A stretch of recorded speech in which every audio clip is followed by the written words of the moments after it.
Bom dia, pessoal. O tema da nossa aula de hoje é sobre campos elétricos. Ao estudarmos um pouco sobre campos elétricos, nós podemos ser capazes de saber que em todos os pontos do espaço, nas proximidades de uma partícula carregada, a partícula cria um campo elétrico E, que é uma grandeza vetorial e que, portanto, possui um módulo e uma orientação. Nós saberemos também que um campo elétrico pode ser usado para explicar por que uma partícula carregada pode exercer uma força eletrostática em outra partícula carregada, mesmo que essas partículas não estejam em contato. De um modo geral, a ideia-chave é que uma partícula carregada cria um campo elétrico, que é uma grandeza vetorial, no espaço em volta. Se uma segunda partícula estiver nas proximidades da primeira, ela será submetida a uma força eletrostática que depende do módulo e da orientação do campo elétrico no ponto E em que essa partícula se encontra. E claro, nós vamos definir esse campo elétrico em qualquer ponto do espaço em termos da força eletrostática, que nós vamos chamar de F, que seria exercida sobre uma partícula, uma carga de teste Q0 que é colocada nesse campo. De um modo geral, nós vamos atacar o campo elétrico com dois objetivos clássicos. Nós vamos definir o campo elétrico e, num segundo momento, nós vamos calcular ele para vários sistemas de partículas carregadas. No entanto, uma questão que nós vamos aqui também nos ater, ela é bem interessante. É como que a partícula 1, que nós vemos nesse desenho aí, sabe que existe a partícula 2. Em outras palavras, se as partículas não se tocam, por que a partícula 2 afeta a partícula 1?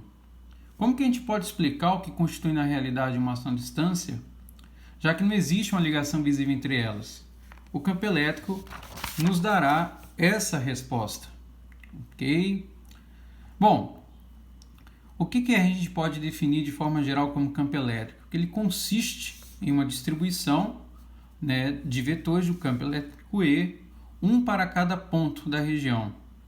Em princípio, nós podemos definir o campo elétrico em um ponto na proximidade de um objeto carregado, como esse ponto P, que nós temos aqui nessa figura, da seguinte forma: a gente coloca o ponto P em uma pequena carga, o ponto P uma pequena carga, positiva Q0, que chamamos de carga de prova. Por quê? Porque ela será usada para provar, ou seja, sondar o campo. Usamos uma carga pequena para não perturbar a distribuição de carga do objeto. Em seguida, nós medimos a força eletrostática F, que age sobre essa carga Q0, e definimos o campo elétrico através dessa equaçãozinha aqui, E igual a F sobre Q0. Algo que é fundamental e que a gente não pode esquecer são as unidades, que no caso do campo elétrico é dado em Newton por Coulomb. Ok? Bom, diante dessa análise preliminar, nós vamos dividir o nosso estudo em três fases. Nós vamos calcular o campo elétrico para situações distintas. O primeiro caso que nós vamos nos ater a calcular o campo elétrico vai ser a produção dele por uma partícula carregada.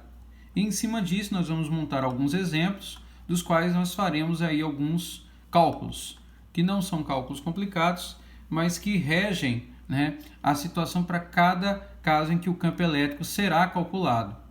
Bom, o primeiro caso, que é o campo elétrico produzido por uma partícula carregada, nós vamos determiná-lo através do posicionamento de uma carga Q0 nesse ponto.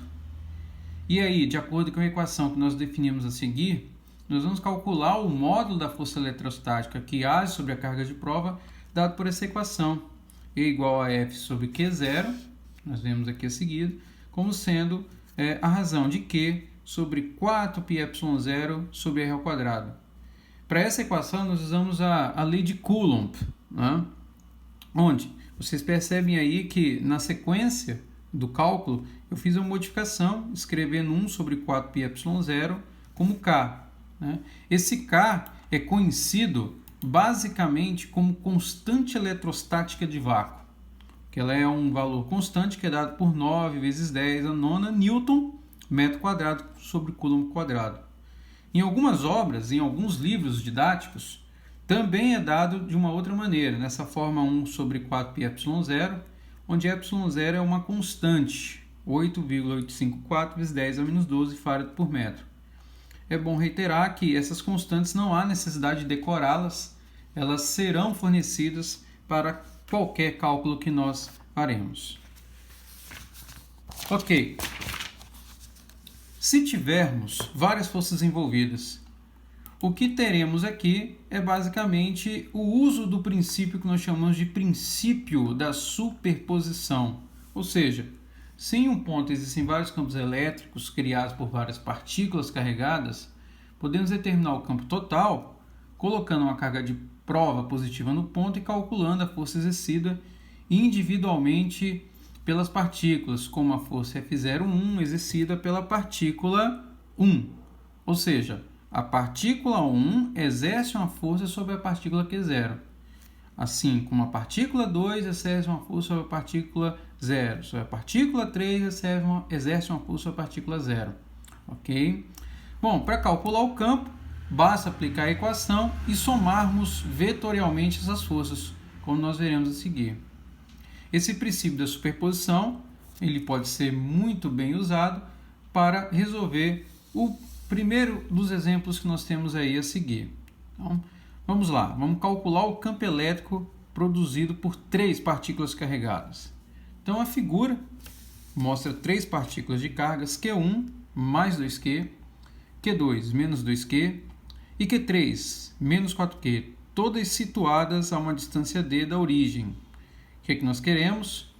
Determinar o campo elétrico total produzido na origem por essas 3 partículas. A figura do qual eu me refiro é essa figura aqui, que nós temos as 3 partículas, Q1 positiva, Q2 e Q3 negativas, a uma mesma distância em relação ao ponto, formando um mesmo ângulo aqui de 30 graus. E aí o que nós faremos agora é executar esses cálculos relativos a esse campo elétrico total. Ok? Então vamos lá. O que nós faremos? Nós vamos substituir a equação que nós acabamos de definir